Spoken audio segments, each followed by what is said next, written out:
கிறிஸ்துவுக்குள் பிரியமான தேவனுடைய வெளியேறப்பெற்ற பிள்ளைகளே, கர்த்தராக இயேசு கிறிஸ்து நம்ம யாவரையும் ஆசீர்வதிப்பாராக. காட் பிளஸ் யூ பிரியமானவர்களே. இந்த கிரைஸ்ட் ரெவலேஷன் இந்த மெசேஜ் 343வது முறையாக யூடியூபின் வழியாக செய்தி அளிக்கும்படியாய் பரிசுத்த ஆவியானவர் செய்த கிருபைக்காக பரிசுத்த ஆவியானவரை கோடி கோடியாக ஸ்தோத்திரிக்கிறேன்.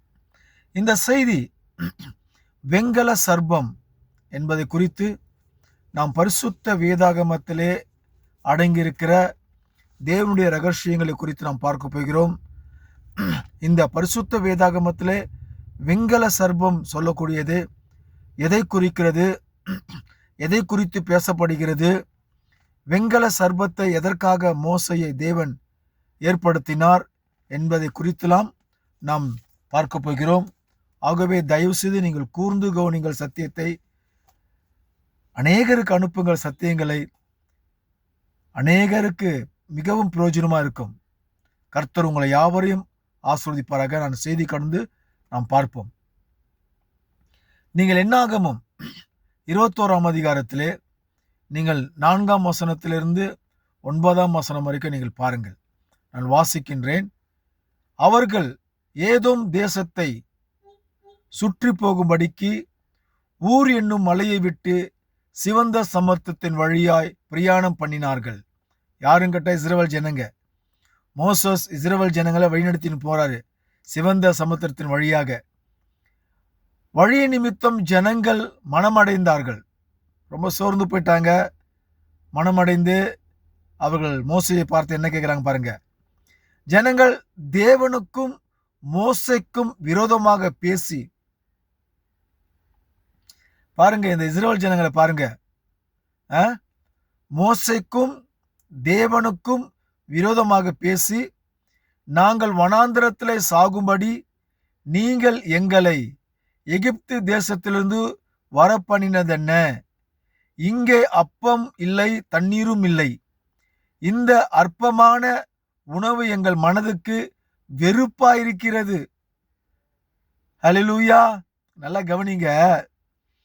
இஸ்ரவேல் ஜனங்க அங்க வெங்காயத்தையும் பூண்டையும் சாப்பிட்டுக்கின்னு வேற ருசியும் பசி இல்லாம நல்ல உணவு, நல்ல அருமையான ஒரு உணவு இல்லாம வெங்காயத்தையும் பூண்டையும் சாப்பிட்டு இருந்தாங்க.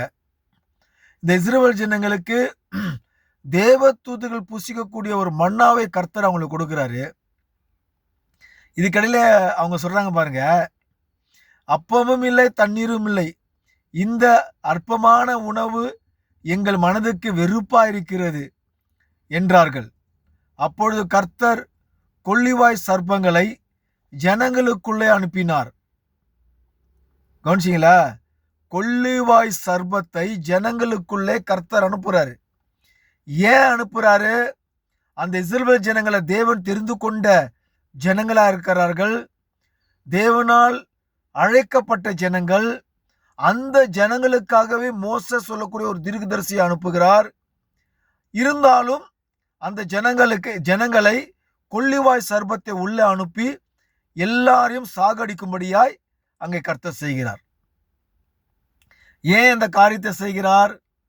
அவர்கள் மோசஸுக்கும் தேவனுக்கும் விரோதமாக அவர்கள் முறுமுறுத்தபடினாலே அவர்கள் செய்கிறாங்க. நல்லா கவனிங்க. அந்த காலத்திலேயே பழைய ஏற்பாட்டு காலத்துல மோசஸ் தீர்க்கதரிசிக்கு விரோதமாய் பேசினவர்களுக்கு கொள்ளிவாய் சர்ப்பத்தை கர்த்தர் விட்டார். அந்த மோசஸ் தேவனால் நியமிக்கப்பட்ட ஒரு தேவனுடைய மனுஷன், ஊழியக்காரர், தேவனுடைய தீர்க்கதரிசி. தேவனுடைய தீர்க்கதரிசிக்கு விரோதமாக தேவனால் முன்குறிக்கப்பட்ட, தேவனால் அழைக்கப்பட்ட, எப்படி மோசஸுக்கு ஒரு முட்செடியில தேவன் அக்கினி வடிவிலே சந்தித்தாரோ, எப்படி பவுலை புதிய ஏற்பாட்டிலே அக்கினி ஸ்தம்பத்திலே சந்தித்தாரோ, அந்த மாதிரி ஒரு காரியத்தை தேவன் ஒரு தரிசனத்திலேயோ அப்படிப்பட்ட ஒரு ஊழியக்காரர்களை அழைத்து ஊழியத்தை ஒப்பு கொடுத்து அவர்கள் உண்மையும் உத்தமமாய் செய்வார்கள் என்று சொன்னால், அப்படிப்பட்ட ஊழியக்காரர்களுக்கு விரோதமாக இன்றைய காலத்து கிறிஸ்துவர்கள் செய்வார்கள் என்று சொன்னால், ஊழியக்காரருக்கு மட்டுமல்ல இயேசு கிறிஸ்துவுக்கும் விரோதமாக அவர்கள் செயல்படுகிறார்கள். அந்த காலத்துல செஞ்சாரு, இந்த காலத்துல செய்ய மாட்டாருன்னு நினைக்காதீங்க தயவு செஞ்சு. இந்த காலத்துலயும் தேவனுடைய ஊழியக்காருக்கு விரோதமா இதெல்லாம் செஞ்சீங்கன்னாக்கா உடனே பனிஷ்மெண்ட் கிடைக்கும். அப்படிதான் அந்த காலத்திலயும் கூட இஸ்ரவேல் ஜனங்களுக்கு கர்த்தர் செஞ்சார். பாருங்க, கொள்ளிவாய் சர்ப்பங்களை ஜனங்களுக்குள்ளே அனுப்பினார். அவைகள் ஜனங்களை கடித்ததினால் இஸ்ரவேலுக்குள்ளே அநேக ஜனங்கள் செத்தார்கள். கிருபை அந்த காலத்துல தான் கிருபை இல்லை, இந்த காலத்துல கிருபைன்னு சொல்லி இன்னைக்கு நிறைய ஆண்டவர் கிருபையா இருக்கிறாரு, அவர் நம்மளை மன்னிச்சிருவாரு, எந்த ஒரு கவலையும் இல்லை, அவர் மன்னிக்கிற ஆண்டவரா இருக்கிறாரு, இப்ப கிருபையின் காலத்துல நம்ம வாழ்ந்து கொண்டிருக்கிறோம் என்று சொல்லி தேவனுடைய உண்மையான மனுஷர்களை பத்தி நீங்க அதெல்லாம் பேசுனீங்கன்னாக்கா தேவனே கர்த்தராக இயேசு கிறிஸ்துவை பொறுக்க மாட்டார். கொள்ளிவாய் சர்ப்பத்தில் விட்டு உங்களை சாவடிக்க மாட்டாரு. உங்களெல்லாம் சோதனைக்குள் உள்ளாக்கி அந்த சோதனையிலே நீங்கள் அதிக வேதனைப்படுவீர்கள், கஷ்டப்படுவீர்கள். அதனால எச்சரிக்கையா இருங்க. தேவனுடைய மனுஷனை நீங்கள் ஒன்றுமே பேசக்கூடாது. ஆனா இன்னைக்கு இருக்கிற தேவ மனுஷனை குறித்து நான் பேசல. அப்படிப்பட்ட மோசஸை போல, பவுலை போல, அப்படி யாராவது ஒரு உண்மையான தேவனுடைய மனுஷர்கள் நீங்கள் கண்டீர்கள் என்று சொன்னால் தயவு செய்து அவர்களுக்கு விரோதமாய் ஒன்றும் பேசாதீர்கள். ஏன்னா அவங்கள நியாயத்திருக்கிறது கர்த்தராக இயேசு கிறிஸ்து. இன்றைக்கு அநேகர் பைபிள் காலேஜ் படிச்சு போதகராக வராங்க. அப்புறம் நார்மலாகவே நீங்கள் நிறைய பேர் போதகராக மாறுறாங்க. அவங்கள பற்றி நான் சொல்ல வரல. அவங்கள பற்றி நீங்கள் விரோதமாக பேசுனீங்கன்னா அதெல்லாம் ஒன்றும் வேலைக்கு ஆகாது. தேவனுடைய மனுஷனை குறித்து நான் பேசுகிறேன். தேவனால் முன்குறிக்கப்பட்ட மனுஷன், தேவன் அழைத்த மனுஷனை குறித்து நான் பேசுகிறேன். இன்றைக்கு இருக்கிற போதகர்களாக பணத்துக்காக ஊழியம் செய்கிறாங்க, அது முதல்ல புரிஞ்சுங்க. இப்படி மோசஸை போல, பவுலை போல, பேதுருவை போல இருக்கிறாங்க, ஒரு சில பேர் இருக்கிறாங்க. எச்சரிக்கையா இருக்கணும் தயவு செஞ்சு. பாருங்க, ஜனங்கள் செத்தார்கள். கொள்ளிவாய் சர்ப்பத்தை கர்த்தர் தேவன் அனுப்புறாரு. ஏன்னா மோசஸுக்கு விரோதமாகவும் தேவனுக்கு விரோதமாகவும் அவங்க முறுமுறுத்தபடினாலே கர்த்தர் அப்படி செய்யறாரு. அதனால் ஜனங்கள் மோசேயினிடத்திலே போய், நாங்கள் கர்த்தருக்கும் உமக்கும் விரோதமாய் பேசினதினால் பாவம் செய்தோம். கவனிச்சிங்களா? எப்படி அந்த காலத்துல இஸ்ரவேல் ஜனங்கள் தன்னுடைய பாவங்களை ஒத்துக்கொண்டார்களோ, இன்றைக்கும் கிறிஸ்தவர்கள் தேவனுடைய ஊழியக்காருக்கு விரோதமா பேசாதீங்க. அப்படி பேசினீங்கன்னாக்கா சோதனைக்குள்ளாய் நீங்கள் நிச்சயமாய் போவீங்க. உங்களுடைய ஆசீர்வாதங்கள் தடைப்படும். உங்களுக்கு நிறைய பிரச்சனைகளை சந்திப்பீங்க, வியாதியை சந்திப்பீங்க. உங்களால தாங்க முடியாத அளவுக்கு கடன் தொல்லைகள் வரலாம். அதனால ரொம்ப எச்சரிக்கையா தேவனுடைய மனுஷனுக்கு விரோதமாக, தேவனுடைய சபைக்கு விரோதமாக பேசுறத ஸ்டாப் பண்ணுங்க. அப்படி யாருன்னா பேசுனீங்கன்னா தயவு செஞ்சு ஸ்டாப் பண்ணுங்க. இன்னைக்கு நிறைய பேர் பேசுறாங்க, அதெல்லாம் தப்பு இல்லை நான் என்னை பொறுத்த வரைக்கும். எனக்கா அவங்க செய்கிற அட்டுழியம் கொஞ்சம் நஞ்சம் இல்லை. பைபிள் எடுத்துன்னு ஊழியக்காரங்கன்னு சொல்லிட்டு பயங்கரமான அவங்கெல்லாம் யாரும் கேட்டாக்கா தேவனால் அழைக்கப்படாம அவங்க ஊழியம் செய்கிறாங்க. அதனால தான் அவங்க பாவத்தில் போய் விழுந்து நினைக்கிறாங்க. அவங்கள குறித்து நிறைய பேர் இது மாதிரி தப்புகளை குறித்து அவங்க சுட்டி காமிச்சு பேசுகிறாங்க. அதனால ஜாக்கிரதையாக இருக்கணும். தேவனுடைய மனுஷனுக்கு விரோதமாக பேசக்கூடாது. சரி, அவங்க சொல்கிறாங்க பாருங்க, இஸ்ரவேல் ஜனங்க ஒத்துக்குறாங்க, மோசஸ் உனக்கு விரோதமாகவும் தேவனுக்கு விரோதமாகவும் நாங்கள் பாவம் செய்தோம், அதனால தான் இந்த பிரச்சனை எங்களுக்கு வருது, பாவம் செய்தோம் என்றாங்க. சர்ப்பங்கள் எங்களை விட்டு நீங்கும்படி கர்த்தரை நோக்கி விண்ணப்பம் பண்ண வேண்டும் என்றார்கள். அல்லேலூயா. தேவனுடைய மனுஷன் உங்களுக்காக விண்ணப்பம் பண்ணினான் என்று சொன்னால் தேவன் உடனே செவி கொடுப்பார். உடனே பதில், இம்மிடியேட் பதில், உடனே ஆக்ஷன் கர்த்தர் எடுப்பார். உடனே விடுதலை, உடனே சுகம், உடனே தடைப்பட்டுள்ள எல்லா காரியம் ஜெயமாய் மாறும். தேவனுடைய மனுஷன் ஜெபித்தார் என்று சொன்னால் பாருங்க, மோசஸை பாருங்க, அவங்க போய் கெஞ்சிறாங்க, நான் தப்பு பண்ணிட்டேன், என்னை மன்னிச்சிரு, உமக்கு விரோதமா தேவனுக்கு விரோதமா பாவம் செஞ்சது உண்மைதான், எங்களை மன்னிச்சிரு மோசஸ், எங்களுக்காக விண்ணப்பம் செய் தேவனிடத்துல கெஞ்சிறாங்க. உடனே பாருங்க, அப்போது மோசஸ் ஜனங்களுக்காக விண்ணப்பம் பண்ணினான். மோசஸ் தீர்க்கதரிசி விண்ணப்பம் பண்றாரு, இம்மிடியேட்டா கர்த்தர் கேட்கிறாரு. அப்பொழுது கர்த்தர் மோசையை நோக்கி, நீ ஒரு கொள்ளிவாய் சர்ப்பத்தின் உருவத்தை செய்து அதை ஒரு கம்பத்தின் மேல் தூக்கி வை, கடிக்கப்பட்டவன் எவனோ அவன் அதை நோக்கி பார்த்தால் பிழைப்பான் என்றார். பாருங்க, கொள்ளிவாய் சர்ப்பத்தின் உருவத்தை செய்து, எப்படி வெங்கல சர்ப்பம் அது, அல்லேலூயா, கொள்ளிவாய் சர்ப்பத்தின் உருவத்தை செய்து அதை ஒரு கம்பத்தின் மேல் தூக்கி வை, கடிக்கப்பட்டவனும் அவனை பார்த்தாக்கா அவன் சுகம் அடைஞ்சிருவான். இங்க பாருங்க விஷயத்த. இங்க மோசஸ் தீர்க்கதரிசி இஸ்ரவேல் ஜனங்களுக்காக ஜெபம் பண்றாரு. உடனே கர்த்தர் கேட்கிறாரு. உடனே ஆக்ஷன். அதனுடைய பதில். உலக பிரமாண கருத்து ஒன்று சொல்றேன் உங்களுக்கு. முள்ளால தான் எடுப்பாங்க அப்படின்னு சொல்லுவாங்க இல்லையா? அது மாதிரி அங்க ஒரு கொள்ளிவாய் சர்ப்பத்தை கர்த்தர் விட்டாரு. இங்க உடனே ஆண்டவர் சொல்றாரு, நீ ஒரு கொள்ளிவாய் சர்ப்பத்தின் உருவத்தை செய்து, அது எதுல? வெங்கல சர்ப்பத்துல செய்யறாரு. நான் உங்களுக்கு சொல்றேன் இப்போ. ஓகேங்களா? உடனே அந்த ஆன்சருக்கும் அதுக்கு பதில் இந்த மாதிரி பண்ணினாக்கா யார் கடிக்கப்பட்டவனோ அவன் பார்த்தாக்கா சுகம் அடைஞ்சிருவான். பாருங்க, அதுல பாருங்க, உடனே விடுதலை. உடனே மோசேயின் ஜெபத்தை கேட்கிறாரு. இன்றைய காலத்து உள்ள ஜனங்களை, ஊழியக்காரங்களை பாருங்க, அவங்க எவ்வளோ ஜெபிக்கிறாங்க விசுவாசிங்களுக்காக. ஆனா உடனே பதில் கிடைப்பதே கிடையாது. மோசஸ் ஜெபிச்சாரு, உடனே பதில். பவுல் ஜெபிச்சாரு, உடனே பதில். எலியா ஜெபிச்சாரு, உடனே பதில். எலிசா ஜெபிச்சாரு, உடனே பதில். பேதுரு ஜெபிச்சாரு, உடனே பதில். பாத்தீங்களா? ஆனா இன்றைய காலத்து ஊழியக்காரங்க உங்களுக்காக ஜெபிக்கிறாங்க, இல்லைன்னு சொல்ல வரல. பதில் உடனே கிடைக்குதா? ஏன் உடனே கிடைக்கல? என்ன காரணம்? என்ன? அவ்வளவுதாங்க. ஒன்னும் சொல்றதுக்கு ஒண்ணும் இல்லை. அவங்களால் தேவனால் நியமிக்கப்படாத ஊழியக்காரர்கள், தேவனால் தெரிந்து கொள்ளப்பட்டவன், தேவன் அழைத்த ஒரு ஊழியக்காரன் இன்றைக்கு இருப்பான். உங்க சபையில ஒருத்தர் இருப்பான்னு சொன்னாக்கா, அந்த ஊழியக்காரன் உங்களுக்காக ஊக்கமா கண்ணீரோடு ஜெபம் செய்தால் உடனே பதில். அதை முதல்ல புரிஞ்சுக்குங்க. தேவன் நேற்றும் இன்றும் என்றென்றும் மாறாதவர் என்று வேதம் சொல்லுது. அது பொய் அல்ல, நிஜம். அன்னைக்கு பழைய ஏற்பாட்டு காலத்துல என்ன செஞ்சாரோ இன்றைக்கும் அதே கர்த்தர் மாறாதவரா இருக்கிறார். ஊழியக்காரோட ஜெபத்தை கேட்டு உடனே பதில் செய்வார். ஆனா இன்றைய காலத்தில் இருக்கிற ஊழியக்காரோட ஜெபத்தை கேட்டு பதிலே வரமாட்டுது. அது ஏன்னு நீங்களே புரிஞ்சுக்குங்க. உண்மையா சொல்றேன், இன்றைக்கு இருப்பவர்கள் அத்தனை பேருமே உண்மையான ஊழியக்காரர்கள் அல்ல. நான் சொன்னா கோவப்படுறீங்க, நிஜத்தை சொல்றேன், வேதத்தை சுட்டி காமிச்சு பேசுறேன். சரி, 9ஆம் வசனத்தை பாருங்க. அப்படியே மோசே ஒரு வெங்கல சர்ப்பத்தை உண்டாக்கி, பாருங்க, ஏன் இரும்புல உண்டாக்குறது? ஏன் அந்த காலத்துல இரும்பு இல்லையா? இரும்பு இருந்தது, பித்தளை இருந்தது, அலுமினியம் இருந்தது. ஆனா வெங்கல சர்ப்பத்தை உண்டாக்கி அதை ஒரு கம்பத்தின் மேல் தூக்கி வைத்தான். சர்ப்பம் ஒருவனை கடித்த போது அவன் அந்த வெங்கல சர்ப்பத்தை நோக்கி பார்த்து பிழைத்தான். பாருங்க, வெங்கல சர்ப்பத்தை யாரு நோக்கி பார்க்கிறானோ அவன் பிழைக்கின்றான். ஏன் இந்த வம்பு இந்த இஸ்ரவேல் ஜனங்களுக்கு? அவங்க பூண்டுகளை, வெங்காயத்தை அந்த காலத்துல சாப்பிட்டு இருந்தாங்க.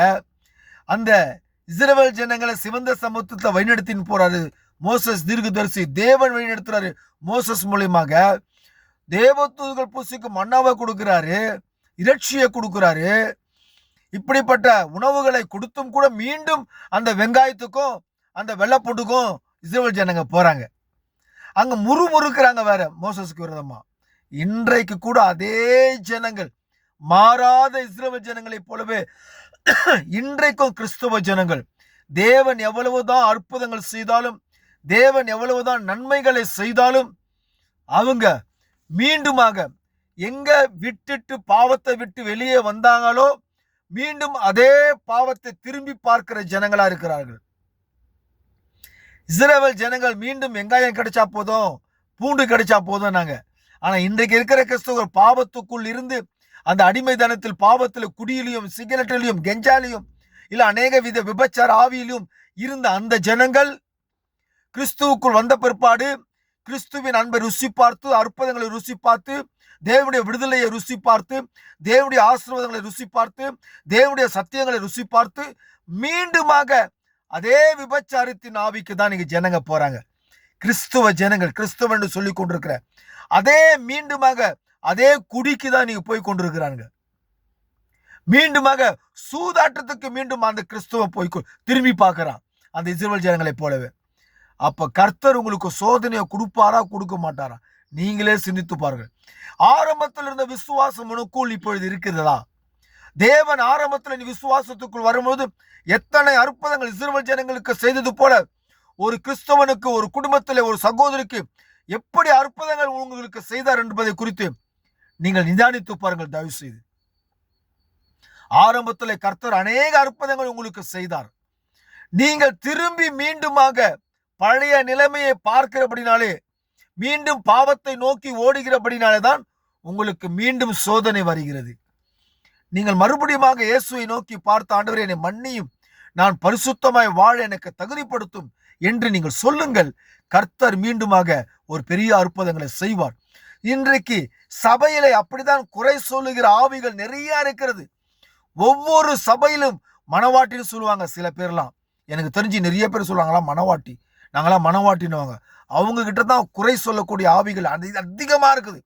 குறை சொல்லக்கூடிய ஆவிகள் இருக்கும் என்று சொன்னால் அது சாத்தானின் கிரி. அதை முதல்ல புரிஞ்சுக்கணும். உங்ககிட்ட ஒரு குறை சொல்ற, ஒருத்தனை குறிச்சு குறை சொல்ற ஆவி உனக்கு இருக்குதுனாக்கா சாத்தான் உங்ககிட்ட தான் இருக்கிறான், வேற எங்கேயுமே இல்லை. அது சாத்தானுடைய ஆவி. அது முதல்ல தயவு செஞ்சு புரிஞ்சுக்குங்க. அதனால இன்னைக்கு குறை சொல்ற சபை, குறை சொல்லுகிற விசுவாசிகள், சபையை குறித்து, ஊழியக்காரனை குறித்து, ஒரு சுவிசேஷகனை குறித்து குறை சொல்லக்கூடிய மனிதர்கள், கிறிஸ்தவர்கள் அதிகம் பேர் இருக்கிறார்கள். ஹல்லேலூயா. அதனால ரொம்ப ஜாக்கிரதையா இருங்க.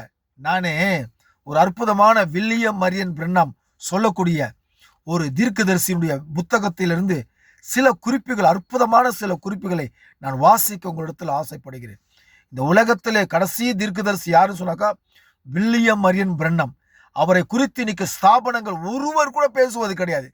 ஏன் பேசுவதில்லை என்பது இப்போ உங்களுக்கு நான் காமிக்கிறேன். அவருடைய செய்தியிலிருந்து ஒரு சிறிய செய்தியை நான் உங்களிடத்தில் வாசிக்க நான் ரொம்ப பிரயாசப்படுகிறேன். இந்த உலகத்திலே கடைசி தீர்க்கதரிசி வில்லியம் மரியன் பிரென்னாம் தீர்க்கதரிசி தான். அவருடைய செய்தி 1600 செய்திகள் இருக்கிறது. மிக அற்புதமான செய்திகள். நீங்கள்லாம் அவரை ஏற்றுக்கொள்ளுங்கன்னு சொல்லலை. தயவு செஞ்சு அந்த செய்திகளை நெட்டில் போய் வாசித்து பாருங்க. நான் ஒரு சிறிய பிட்டு நான் உங்கள்கிட்ட வாசிக்க நான் ஆசைப்படுகிறேன். வெங்கல சர்ப்பத்தை குறித்து நான் உங்கள்கிட்ட வாசிக்க போகிறேன். நீங்கள் அது ஏன் வெங்கல சர்ப்பமா இருந்தது என்று கேட்கலாம் இல்லையா? இது தீர்க்கதரிசி சொல்றார். ஒரு புத்தகத்தில் வாசித்ததை நான் எழுதி வச்சு உங்கள்கிட்ட வாசிக்கிறேன். தயவு செஞ்சு கேளுங்க. நீங்கள் அது ஏன் ஒரு வெங்கல சர்ப்பமா இருந்தது என்று நீங்கள் கேட்கலாம். வெங்கலம் நியாயத்தீர்ப்பை, தெய்வீக நியாயத்தீர்ப்பை பிரதிபலிக்கிறது. வேதாகமத்தில் பழைய ஏற்பாட்டில் பலிகள் சுட்டரிக்கப்பட்ட இடத்தில் இருந்த பலிப்பீடமானது வெங்கலத்தினால் செய்யப்பட்டது என்பதை கவனித்தீர்களா? வெங்கலமானது நியாயத்தீர்ப்பை குறிக்கிறது. வெங்கலமானது நியாயத்தீர்ப்பை குறித்து பேசுகிறது. எலியாவை போல அவனுடைய நாட்களில் அவன் தனது ஜெபத்தை முடித்த பிறகு மழை ஏதாவது வருகிறதா என்று பார்க்க வானத்தை நோக்கி பார்க்கும்படி போனான். அவன் வானம் வெங்கலத்தை போன்று காணப்படுகிறது என்றான். அது என்னவாக இருந்தது? அது அவிசுவாசமுள்ள ஜனங்களின் மேலுள்ள தெய்வீக நியாயத்தீர்ப்பாய் இருந்தது. அமெரிக்காவின் தென் நாடுகளில் உள்ள ஒரு வைத்திய நிபுணருடன் அண்மையில் அவருடைய அலுவலகத்தில் நான் சம்பாஷித்த நேர்ந்தது. பாருங்க, அவர் சொல்றாரு, வில்லியம் மரியன் பிரென்னாம் தீர்க்கதரிசி அமெரிக்காவில் ஒரு நிபுணர், அமெரிக்காவில் ஒரு டாக்டர். அவரிடத்துல பேசும்படியாக ஒரு வாய்ப்பு கிடைச்சது. ரொம்ப ரொம்ப ஃபேமஸான டாக்டர். அவர் வாழ்ந்த காலத்தில் அதை குறித்து பேசுறாரு, எழுதியிருக்கிறாரு. அவர் லூயிவில் என்னும் ஸ்தலத்தில் பணிபுரியும் ஒரு நிபுணர். அது மாத்திரமல்ல, அவர் பெருந்தன்மையுடைய ஒருவர். அவரிடம் நான், டாக்டர், உங்களை ஒன்று கேட்கலாமா என்று கேட்கிறார். அவரும் சரி என்றார்.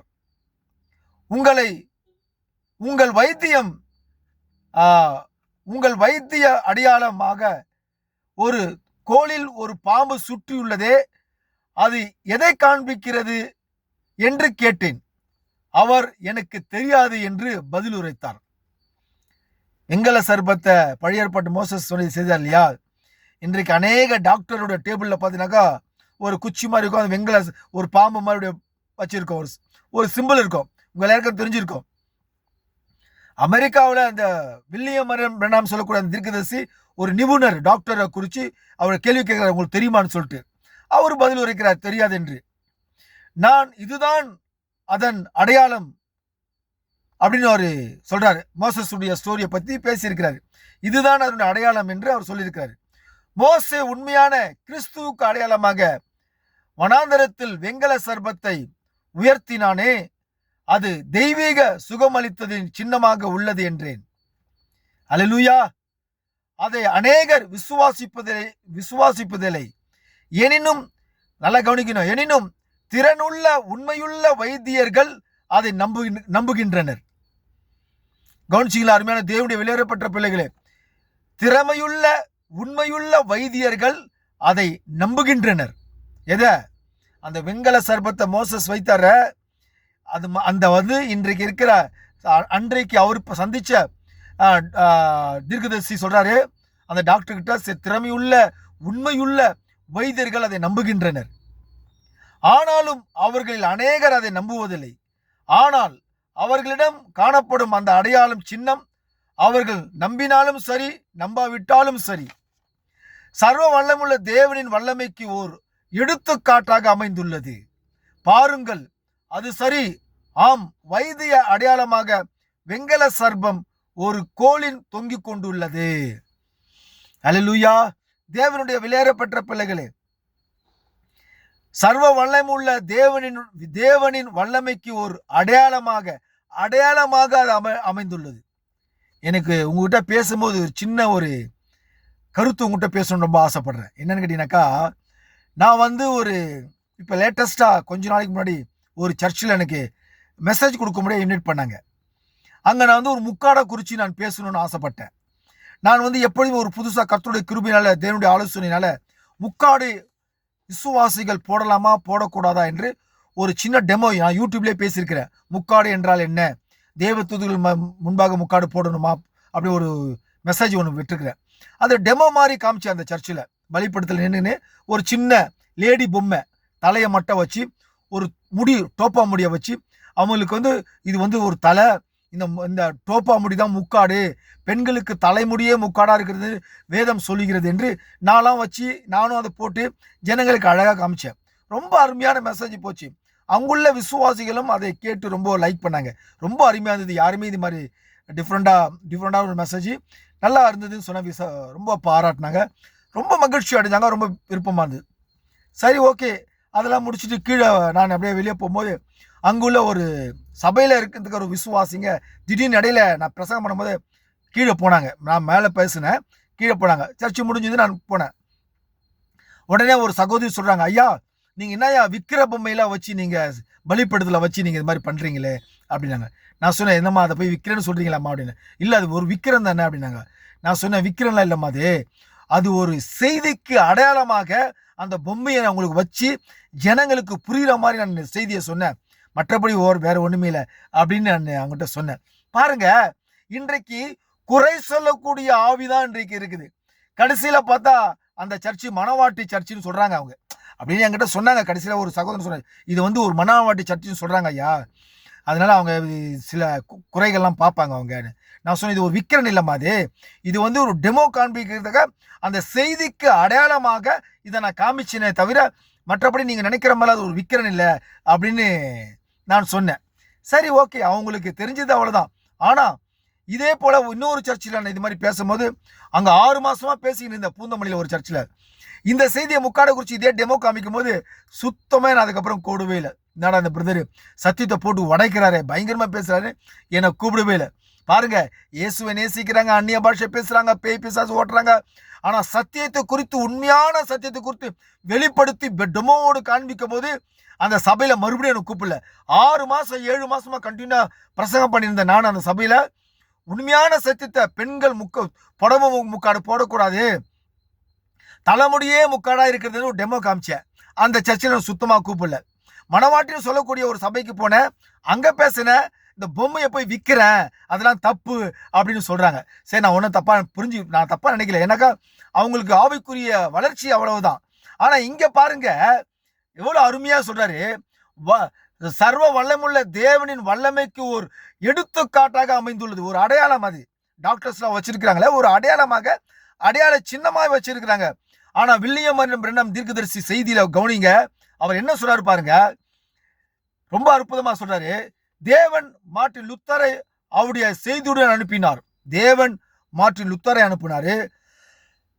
வெஸ்லி அனுப்புனாரு, இரினியஸ் அனுப்புனாரு, கொலம்பாவை அனுப்புனாரு. இப்படி ஒரு 6 தீர்க்கதரிசிகளை குறித்து அனுப்புனார். நான் எழுதி வச்சிருந்தா ஒரு சில நான் மிஸ் பண்ணிட்டேன். செய்தியும் அவர் அனுப்பினார். ஆனால் அவர்களை வைத்துக்கொண்டு நாம் என்ன செய்தோம்? மார்ட்டின் லூத்தர் வந்தாரு, கொலம்பா வந்தாரு, இரினியஸ் வந்தாரு. அவங்கெல்லாம் செய்திகளை கொடுத்தாங்க, அவங்களாம் மரித்து போயிட்டாங்க. ஆனா அவருடைய செய்திகளை ஏற்றுக்கொண்டிருக்கிற ஜனங்கள் தீர்க்கதரிசி சொல்றாரு, நீங்கள் என்ன ஆனால் அவர்களை வைத்துக்கொண்டு நாம் என்ன செய்தோம்? இஸ்ரவேல் ஜனங்கள் வெங்கல சர்பத்தை வைத்துக்கொண்டு என்ன செய்தார்களோ அதையே நாம் விக்கிரமாக்கி கொண்டு நான் இதை சேர்ந்தவன் அதை சேர்ந்தவன் என்கிறோம். உண்மையான தேவனுடைய வார்த்தையின் ஆராதனையுடன் சம்பந்தப்பட்ட உத்தமத்தை நாம் தவிர்த்து விட்டு என்ன சொல்றாரு கேட்டீங்கன்னாக்கா, அந்த வெங்கல சர்பத்தை விற்கிறாங்களாய் அது செய்யறாங்க. அதே மாதிரி இன்றைய காலத்தில் இருக்கிற இந்த லுத்தரன் சர்ச்சு, வெஸ்லி சர்ச்செல்லாம் பார்த்தீங்கன்னாக்கா, இவங்க ஸ்தாபனத்தை விக்கிரமாய் நடத்தி கொண்டு வர்றாங்க, விக்கிரமாய் ஆக்கிட்டாங்க. ஹல்லேலூயா. நாம் பாருங்க, மறுபடியும் வாசிக்கிறேன். இஸ்ரவேல் ஜனங்கள் வெங்கல சர்பத்தை வைத்துக்கொண்டு என்ன செய்தார்களோ அதையே நாம் விக்கிரமாக்கி கொண்டு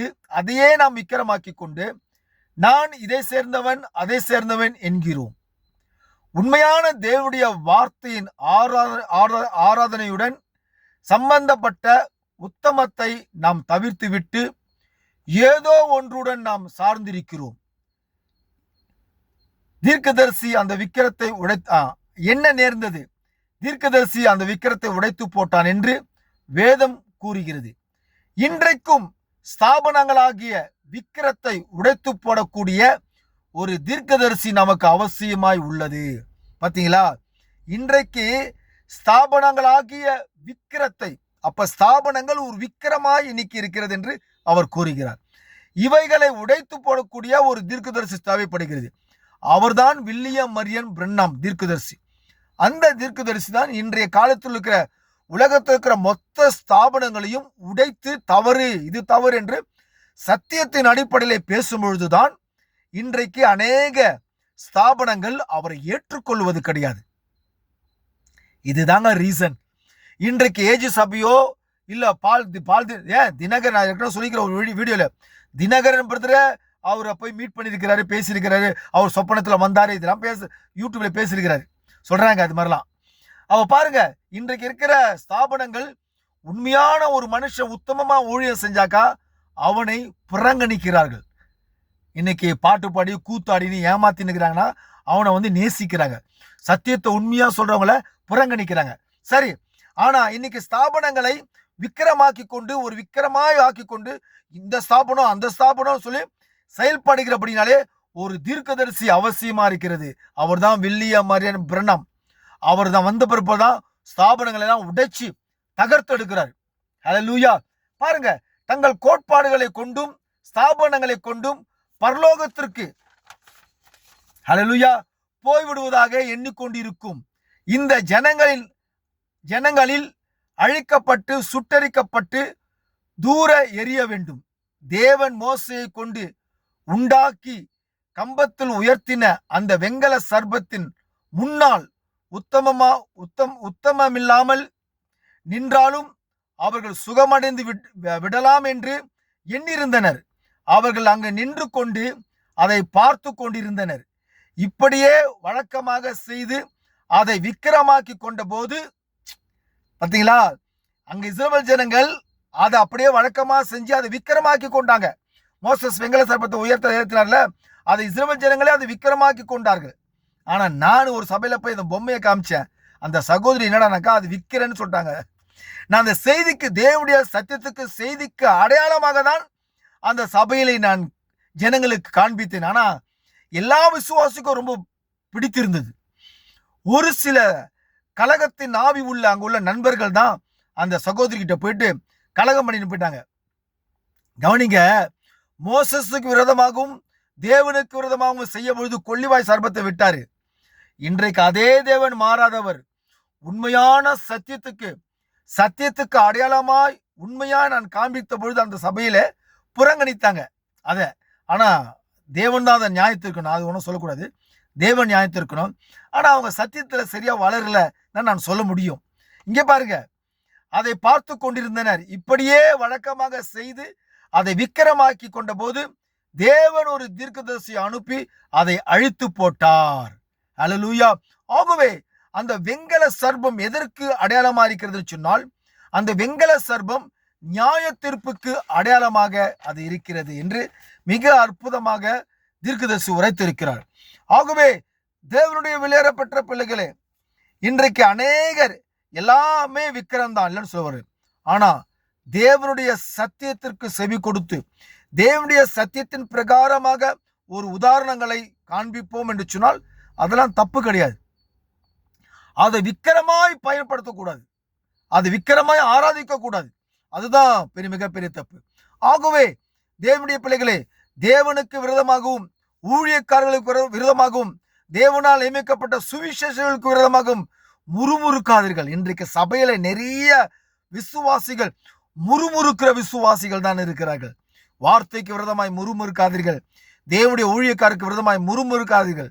ஏன்னா பிரச்சனையை சந்திப்பீங்க. ஆகவே தேவனுடைய வெளியேறப்பட்ட பிள்ளைகளே, நாம் நியாயத்திற்கப்படாமல் இருக்க வேண்டும் என்று சொன்னால் தேவனுடைய சத்தியத்திலே உண்மையும் உத்தமமாக ஜீவித்து தேவனுடைய மனவாட்டியா நீங்கள் இருப்பீர்கள் என்று சொன்னால் நாம் நியாயத்திற்கப்படாமல் நாம் மனவாட்டியா இருப்போம், மறுரூபமாக்கப்பட்டு தேவனை சந்திக்க ஒரு நாள் போவோம். அல்லேலூயா. ஆகவே தேவனுடைய பிள்ளைகளே, முறுமுறுக்காமல் இருக்க பாருங்க. இஸ்ரவேல் ஜனங்களை போல முறுமுறுக்காதீர்கள்.